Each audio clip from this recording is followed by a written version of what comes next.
What is up, folks? I am Chris, your MLB manager here at Occupy Fantasy, and I am joined by Nick, our NBA and MLB contributor here for the 2023/2024 season in both sports. Nick, how are you doing this opening day? Yeah, man, I love it. As an NBA and MLB guy, I love opening day. NBA starts to get terrible this time of year. We're playing guys that shouldn't be in the league, and that's when I like to turn the page and start Yeah. focusing on baseball. Also means the weather's getting better. I live up here in the Northeast, so yeah, man, one of my favorite times of year. We get this little bit of overlap, but really, really excited to hit the ground running this season for baseball, especially. You say the weather getting better. I know you're in the Northeast like Yeah, me. It's terrible out it's up here bad today. today. Yeah, Cold, yeah. cold and rainy, but definitely a sign of things to come. Warmer weather, some fun summer nights out, whether you're at the ballpark or otherwise, right? We're definitely Mhm. all looking forward to that. Nick, we have an 8-game slate coming up on DraftKings here in about an hour and a half at 4:10 p.m., I believe is when lock is. We have I think it's also looks like a 10-game slate, excuse me, on FanDuel that's actually starting a little earlier at 3:05 p.m. with the Angels and the Orioles. So I guess before we jump into our daily plug, our article's available now on occupyfantasy.com with our top plays for both slates. So please, if you're a subscriber, check that out. If you're not, consider joining, and you can check that out and see our top plays there. Nick, what should the people know specifically about the Angels and the Orioles on FanDuel, in your opinion? Is there anything dramatically different from our overall recommendations for the day? Yeah, I mean, the popular arms today are really Glass now and Scoogle, I think, on both sides. I'm just pulling up the pitcher model here on my screen as well. But Mm-hmm. we also have Burns here on FanDuel. You could obviously consider. I think at his price, I mean, I'd still be ranking him behind those other two. But if I'm interested in anything here, it's probably the Baltimore Bats. I mean, they got a bunch of guys that hit lefties well. Ryan Mountcastle feels too cheap. Obviously, the top of that order is loaded. And then you get cheap guys like Urias, who hits lefties well. And I think Hayes is hitting fifth today, which was a little bit surprising to see. But I mean, they profile really well here. Not the most favorable conditions for hitting. I mean, we're going to see some spots on the slate where we're dealing with indoor games, and then on the West Coast, obviously the weather's better than it is here on the East. But I definitely have interest in Orioles bats, and I'm hoping maybe their ownership stays down because this is a FanDuel only game. But yeah, I mean, I coming off a massive year last year, I do imagine they're going to get some love against Sandoval, who's been kind of iffy at best this spring. Not your prototypical opening day starter for the Angels.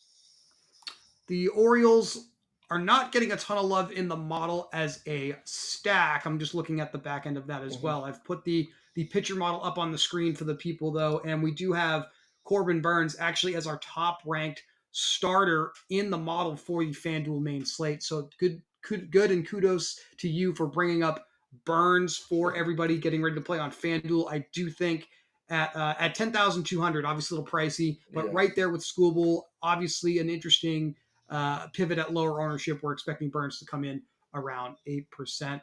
Okay, so that's a little bit of talk to begin the season about one of our first, I guess, favorite plays for you FanDuel players. There's a lot to go over here.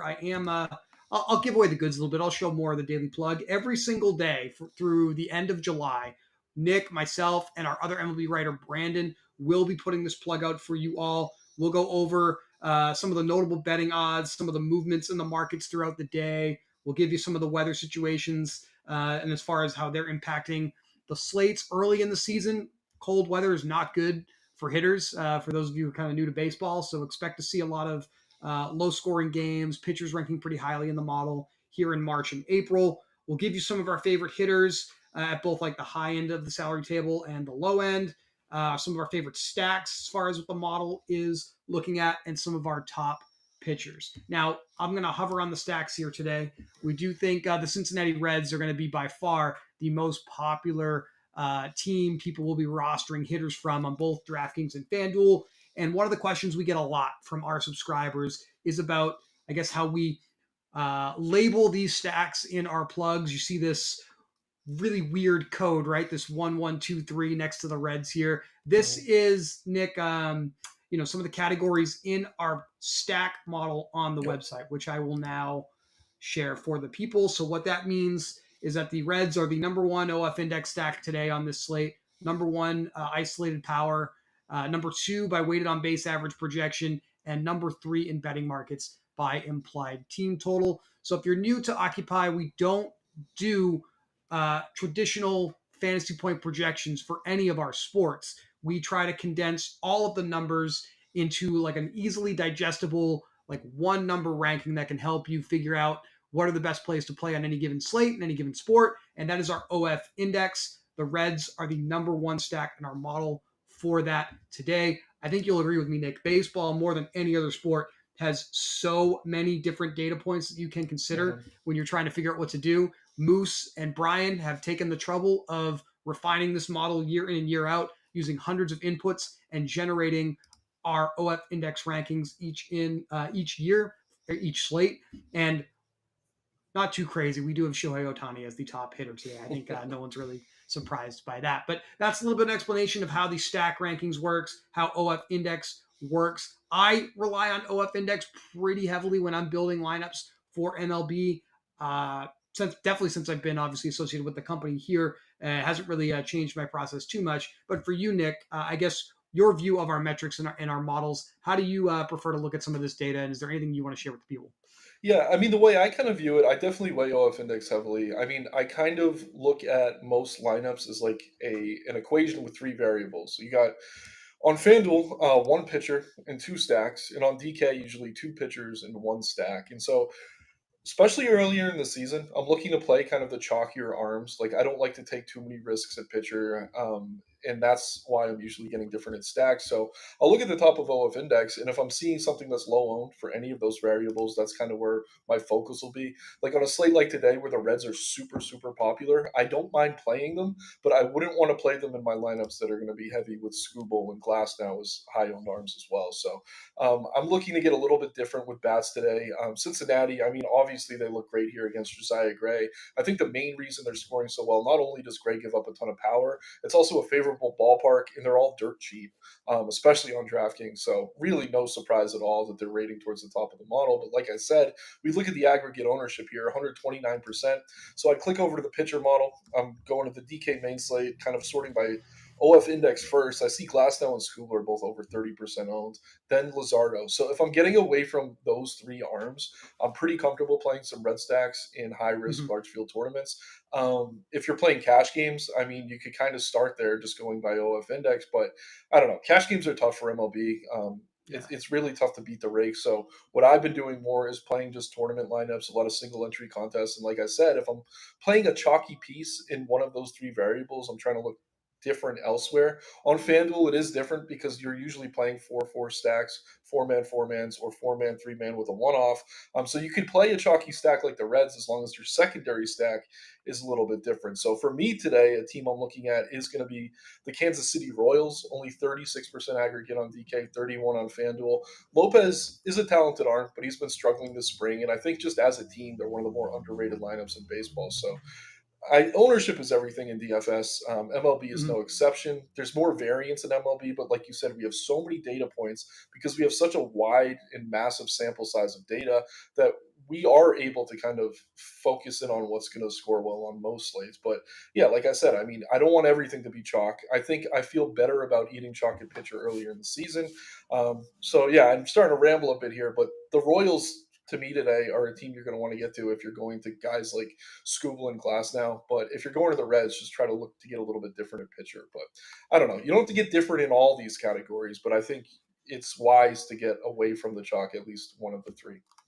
Yep, it's one of the principles of any DFS you can play, Nick. You're 100% correct. Cincinnati with 130% cumulative ownership on both sides today, roughly. If that ends up being the stack you need to win today, you're going to be competing against a significantly larger pool of users that have players from that team in their lineups, if that makes sense. So that's why, obviously, in larger field stuff, we do prefer some differentiation. And like you, I definitely lean towards just eating the chalk a bit more at pitcher. Pitchers tend to be far more projectable in baseball. We're primarily chasing strikeout upside, and I do think we do a pretty good job of explaining that night in and night out in the plugs that we put out. I do like that you started talking a little bit about the build strategy and format of your lineups on FanDuel and DraftKings while you were just talking. I am actually going to hop over to our strategy guide on occupyfantasy.com. This is available under our guide section, and this is completely free. Whether you're a subscriber or not, you can go and check this out. Brian put this together, and it's pretty much evergreen content that's basically very spot on. It goes through the process of how to put together an MLB DFS lineup night in and night out based off of the site that you're playing on, goes through the scoring system, and the best way to build lineups for each site. Stacking hitters is definitely a huge it's basically table stakes at this point, frankly, but you need to be doing it in order to have any chance, I think, to win long term in MLB DFS. Basically, what we're doing here, Nick, is we're basically trying to reduce the amount of things that we need to get correct, right? Instead of trying to get 8 individual hitters correct in our lineups, which obviously we still need to do to some degree, if we can wager more on like 1 or 2 teams being the best teams to have in our lineups, then we have a much higher chance of success, right? So I know a lot of you watching probably know that already, but we're just kind of catering some of this towards some of you that maybe just dipping your toes in the water of MLB for the first time. I want to say thank you to Jason, who is with us with some comments here on YouTube saying this is the Guardians' year. Jason, flat out, I don't necessarily think that's the case, but I wish you a happy opening day. I am a Red Sox fan myself, so I'll be right there with you, not expecting to see my team hoisting the trophy at the end of the season. And then Ken, definitely appreciate you hanging for a few minutes here on the channel as well. Anybody that is currently watching the show, if you have any questions about plays for today's opening day slate on DraftKings or FanDuel, please let us know. We'd be happy to steer this conversation in that direction. I will say I play pretty similar volume and contests to you, Nick. I'm playing either single entry or like 1 to 3 entry max stuff because there's just a ton of slates. We're going to be playing regular season baseball for the next like 190 days or something like that, right? So definitely not something to overextend just because we're excited the season just started here. Sox fan, a Yankees fan, and a Jays fan, Jeff. We can't all win. Well, when we're not playing each other, I guess we can, right? So on individual days. Speaking of getting a little different, Framber Valdez's Astros are one of the bigger favorites today, and I'm a little surprised at how low the Yankees rank in projected ownership. Now, it's a large slate, 16 to 20 teams, but I will say I do think early in the season is far better to take some shots with differentiating your lineups than later because we're still waiting to kind of learn some things about these teams. Obviously, the Astros are probably going to be pretty close to last year's quality, but I do think the Yankees have a pretty good chance to be one of the better leverage stacks today, Nick, especially when you look at I don't know how much stock you can put into spring stats, but we do know that Framber had like an over 7 ERA, really struggled in his 3 spring outings. Maybe he's not fully ready for the regular season here. So this actually could be a good day to deploy your New York Yankees. Yeah, obviously I'm a bit biased, but I'm right there with you, man. And I'm a little bit surprised that they're not scoring better in ISO here. I mean, historically we've seen guys like Stanton, even Torres hit lefties really well. Framber, an ace when he's on, but I mean, especially early in the season, we got to look to some of these spring numbers. Like some of these guys are going to be shaking cobwebs off, and that's where you can kind of find this leverage. The best place to do it are these teams that do have power. I mean, Rizzo apparently fixed an issue he had during the offseason with his swing. Stanton came in like 30 pounds lighter, carrying less muscle. Hopefully that means more contact.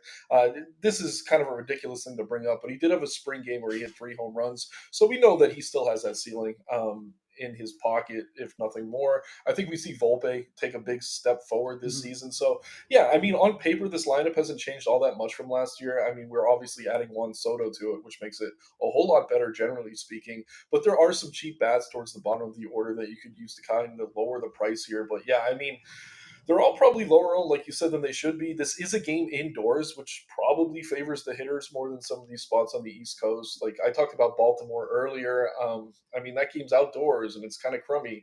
We're seeing other spots like Detroit and the White Sox, not the best weather there, sub 50 degrees. So where you could get these teams indoors at low ownership where they have home run upside, I mean, this is definitely the type of team I'd be looking to stack a bit. Clay asking me not to give up until after the first pitch on the Sox this season. I appreciate that, Clay. Appreciate your optimism for sure, but we're doomed. All right, back to some of the DFS talk here.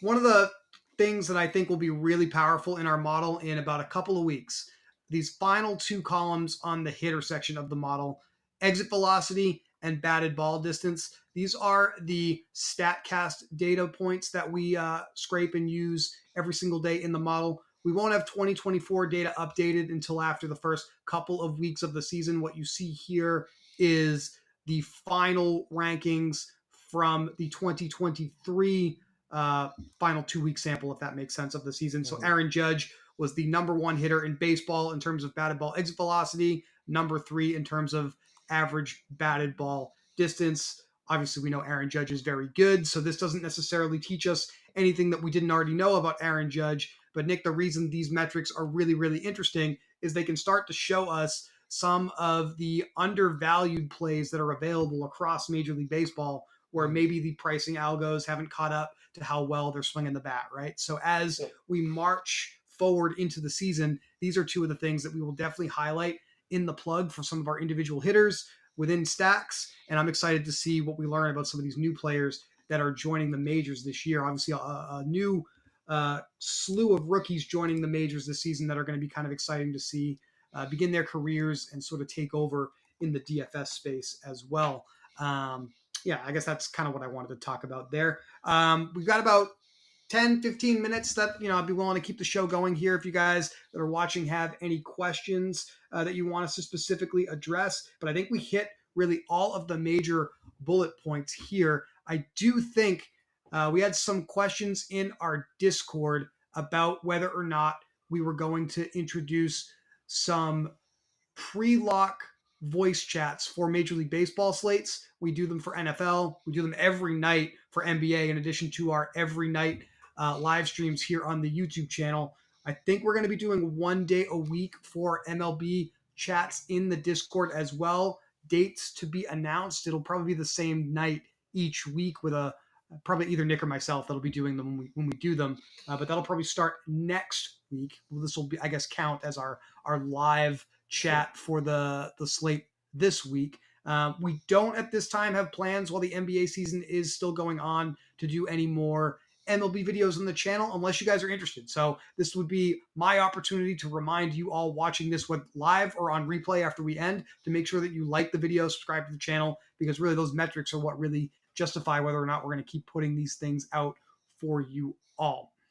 Max has a question. Do you recommend playing Ohtani, Freeman, and Bet Stack, or 2 out of 3 is I believe what he means there. We did put the Dodgers down as a top stack in our plug today, Nick. I know you and Brandon worked on that today together, but one of the things that I saw was pretty difficult today I'm not going to deny the Dodgers rank extremely, extremely highly, but one of the things that is difficult on this slate, let's see if I can pull this up pretty quickly. This is me filling space to click around and then switch tabs to DraftKings over here. If we pull up the Dodgers, right, and just try like a little bit of a hand build, we go with Mookie Betts at second base. We go with Freddie Freeman at first base, which, by the way, we can play Ohtani at first base right now. That's weird.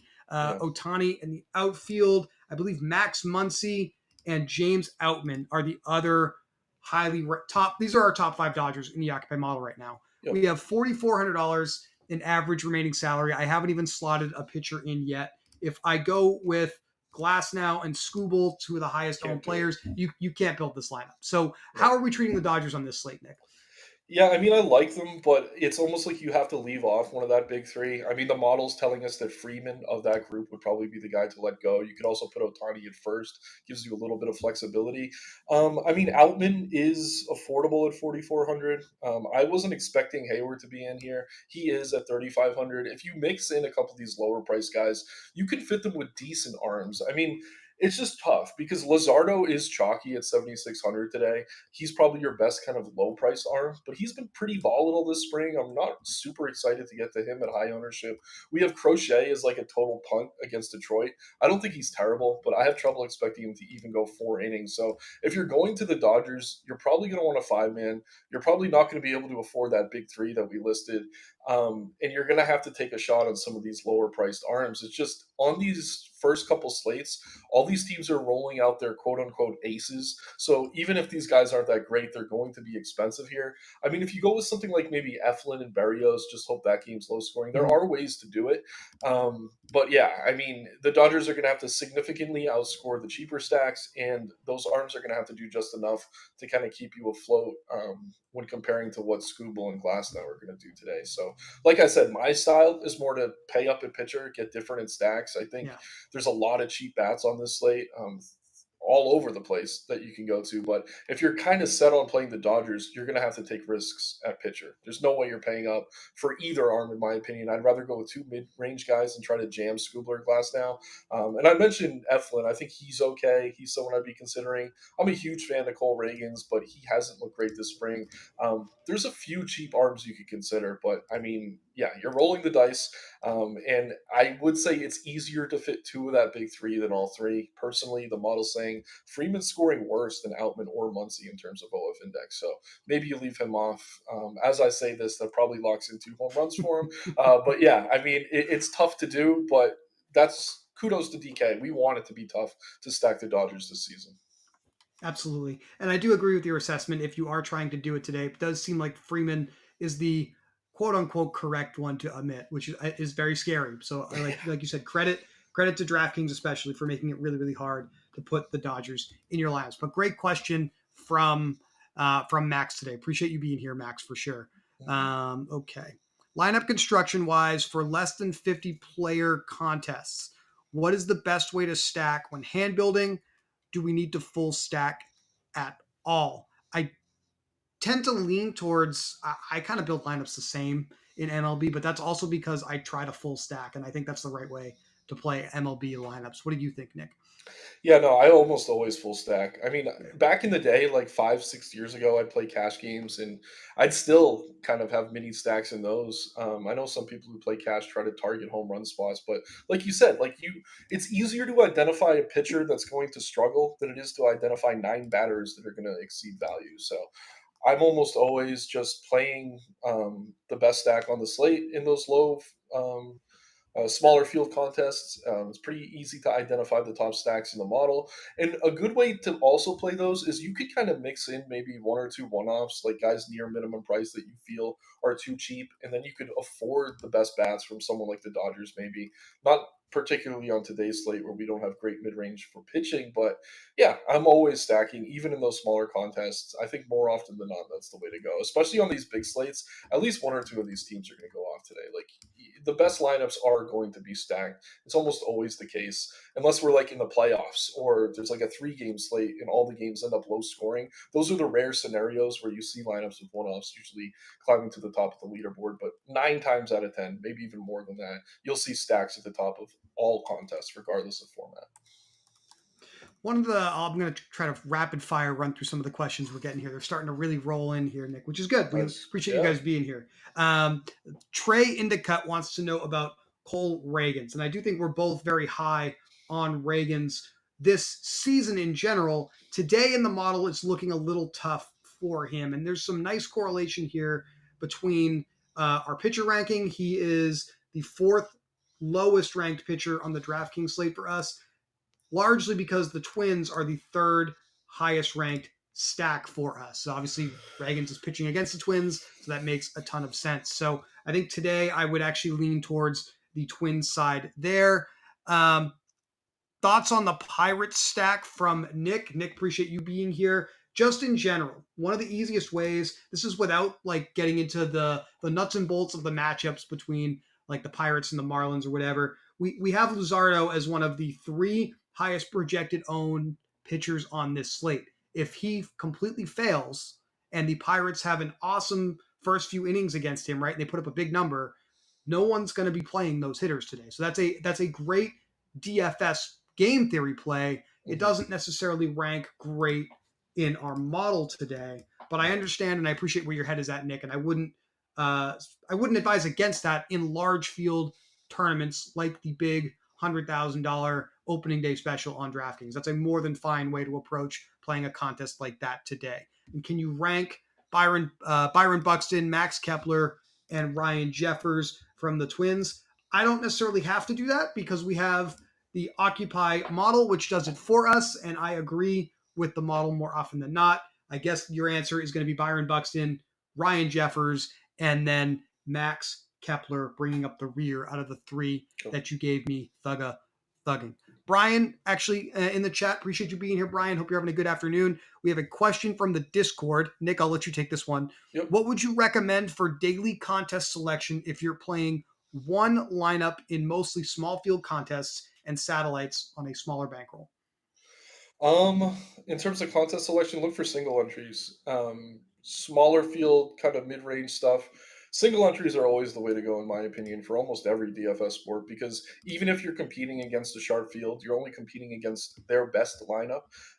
So yeah, it's very easy to identify where you can take advantage of ownership. On a slate like today, again, this is just an example, but where you identify an arm like Luzardo, who's going to be popular, and you think he could fail, if you can just get the stack right against them, you're kind of getting double leverage. And in a contest like that, you're going to shoot towards the top of a leaderboard. So I don't know. For someone who's just getting started out, I'd say single entry, maintain your, like if you're playing 5 to 10, $20 a day, I don't know exactly what your bankroll is, but I'll just continue to beat the drum of single entry. I think that's the way to go for MLB, because you'll see in these 150 max contests, the pros are really casting a wide net a lot of the time. They definitely flatten ownerships more than they do in other sports like NBA or NFL. So it's really tough to come in first if you're only playing one lineup in a field where others have multiple. So single entry, single entry, single entry, or the three maxes. I mean, if you don't want to play a $5 single entry, do the $1 three max. Again, the dollar figures I'm throwing out there are just as an example. But yeah, three Right. max and play three lineups in it, or single entry, play your one lineup. Just meet the quota there. You don't want to be throwing Yep. a drop of water into a bucket. For a terrible Yeah, analogy, but yeah. you know what I mean. Yeah, no, I know what you're saying for sure. That's why we play the satellites, because we're trying to play with the fewest amount of dollars in our bankroll in those Right. larger contests and take some educated shots, right, in some of those higher risk, larger field contests. I pulled up a $1 MLB contest here on DraftKings. Probably the most depressing thing that has ever been shown on a DFS live stream of all time. Kudos to us for that, Nick. But listen, there's nothing sexy about trying to grow your bankroll. In terms of like the dollar amounts you're going to win. There's only like a $10 prize to first place here, but you're only playing 58 people to win this contest. These are some of the better contests that are available. They're Yep. literally called, I don't like the pricing actually payout on the $1 one, but the Yeah. contest name on DraftKings is, I think, the first place to look for some of your best single entry stuff that's available. Price points between 25 cents up to $100. So depending on what you personally define as a small bankroll in your own personal life, we know everybody's different. These are some of the best contests for you to look at. And as Nick was saying, some of these single entry satellites, I think, are some of the best ways to Yeah. get Even in exposure to satellites, those single entries. Yeah. some of the more exciting contests that are available. We have Fantasy Golf Millionaire that's coming up. Obviously, Brian and Niramata put some tools out for that. We have even like $100 millionaire that'll be coming out. It's like a $9 satellite. Only 13 people playing in those particular contests in MLB right now. I'm sure there are similar contests in NBA. I admittedly haven't looked because I don't play NBA. So these are the things that we talk about specifically for smaller bankrolls that you can target to really kind of boost your bankroll level if you're able to take down a couple of different slates here. So appreciate the question there, Brian, and appreciate your answer, Nick. I pretty much think I've covered everything that I wanted to here, except reminding everybody, if you want to talk about MLB night in and night out, the easiest way to do that with myself, with Nick, with Brian, who's in the chat, with any other members of our staff, the easiest way to talk about any sport, not just MLB, is to subscribe to our Discord. You do get access to our Discord channel by subscribing to us here on YouTube as a member of the YouTube channel. So we would certainly appreciate it if you would consider that as well. We're going to be grinding MLB all spring and summer and into the early fall here. So we're really, really excited to bring this to you guys for the rest of the season. Nick, is there anything that you want to say before we get out of here? No, MLB is great in that we usually have the lineups. I know some of you NBA guys are used to the total chaos of everything, but yeah, less of that in the MLB. But yeah, a lot to like early in the season. It's going to take a while for the sites to catch up on some of these young players in terms of pricing algo and things like that. But yeah, go Yanks as far as the actual MLB goes. And today for me in DFS, go Royals. Definitely taking a big stand there in tournaments. All right, Nick, good luck today, and good luck to everybody that's watching. Hope to see some screenshots in the Discord later. We appreciate you all watching, and we will talk to you soon.